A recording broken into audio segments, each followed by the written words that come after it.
Ay, salamat, kakatapos ko lang maligo. At buti na lang bumili ako ng bulaklak. Para kay mama kasi birthday na rin. Sabay kay birthday niya sa Valentine's Day. So, nasan kasi mama? Puntahan ko nga. Hi, salamat, kakatapos ko lang maligo. Hindi ko alam bakit ganitong sinulipaskit niya sa akin. Ay, okay naman po dito sa balcony. Masarap ang air, fresh air, ganyan.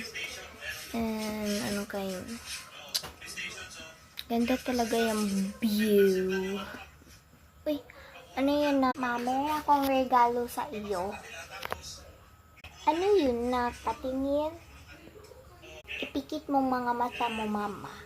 Bago ko ipakita itong regalo ko. Okay, sige na. Dito lang ako. Eto ma, para sa'yo. Ay, wow. Salamat, anak. Thank you. Welcome, ma. Deserve mo yan. At happy birthday, ha. Maraming salamat itong bulaklak, ha. Maraming tulong na ito. Thank you. Walang anuman, ma. Deserve mo yan. Salamat panunood. Bye-bye.